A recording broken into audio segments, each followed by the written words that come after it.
D'abord, pour l'aspect sécurité, il y a deux volets. D'abord, il y a les EPI, qui sont les équipements de protection individuelle. Donc chaque travailleur qui est au niveau du projet doit porter obligatoirement les EPI. C'est les casques, les gants, les gilets. Donc il y a aussi d'autres équipements qui sont des équipements de protection collective, comme les balises, les panneaux de signalisation, pour sécuriser les zones à risque, c'est-à-dire les zones de danger, quoi. Donc ce sont ces deux volets-là qui sont les plus importants au niveau du chantier. Il y a aussi d'autres aspects, comme les aspects de communication et de sensibilisation. Avant qu'on commence les travaux, on va organiser des réunions de sensibilisation au niveau des communautés. Nous allons rencontrer les chefs de quartier et les points focaux. Donc après, on démarre les travaux. Les équipes vont venir sur le chantier. Donc à chaque fois qu'on implante des poteaux, on essaie de mettre en place des balises. C'est-à-dire pour sécuriser, pour montrer aux riverains et aux travailleurs que dans les zones de travail, personne ne doit s'approcher au niveau des zones de travail.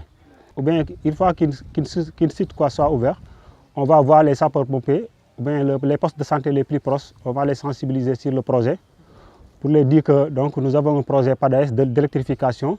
Donc il y a des risques qui sont sur le chantier.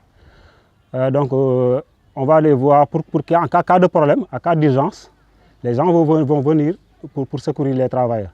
Aussi, les chefs d'équipe aussi, on va les donner les numéros des sapeurs-pompiers au niveau de Touba pour qu'en cas de risque ou bien qu'en cas d'accident de travail, ils vont venir le plus rapidement possible pour secourir. À chaque fois qu'il y a un nouveau travailleur, on va lui faire un accueil assesseur, une induction. On va lui expliquer les risques du chantier, qu'est-ce qu'on attend de lui. On va lui donner aussi des équipements de protection individuelle, les EPI. Donc c'est l'accueil-là qui va lui donner des informations nécessaires sur le chantier. Donc on va faire un accueil assesseur.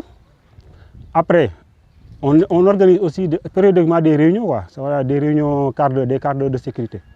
Ce sont ces réunions-là qui vont, à chaque fois qu'il y a un nouveau risque, on va essayer de les sensibiliser avant que les travailleurs commencent à s'y mettre. Pour les toilettes mobiles, à chaque fois qu'on ouvre une site, c'est comme ça, on va mettre en place des toilettes dans les points les plus proches pour permettre aux travailleurs, à chaque fois qu'ils en ont besoin, donc de les utiliser. Les points d'eau aussi, ils utilisaient des bacs ou bien des bidons d'eau pour s'approvisionner en eau potable. Au début de chaque projet, il y a des études qui sont faites, c'est-à-dire les études d'impact environnemental et social. C'est en amont du projet, avant qu'on démarre les travaux. Donc après ça, il y a aussi un autre plan, un plan de gestion environnementale et sociale que l'entreprise a déjà produit. Donc nous avons ce plan de gestion environnementale qui nous sert de point d'appui pour gérer les aspects de sécurité environnementale. Tous les risques sont déjà identifiés dans l'étude d'impact. Ça dit qu'il y a des zones où on doit faire des abattages ou bien des allagages. Donc avant ça, il y a une procédure qu'on doit suivre, c'est-à-dire aller chercher des autorisations au niveau des communes et après aussi aller chercher des autorisations au niveau des eaux et forêts qui vont nous donner des autorisations avant de faire les abattages ou bien des élagages d'arbres. Donc tout cela, c'est dans les études, dans le plan de gestion environnementale et sociale. Toutes les procédures sont définies.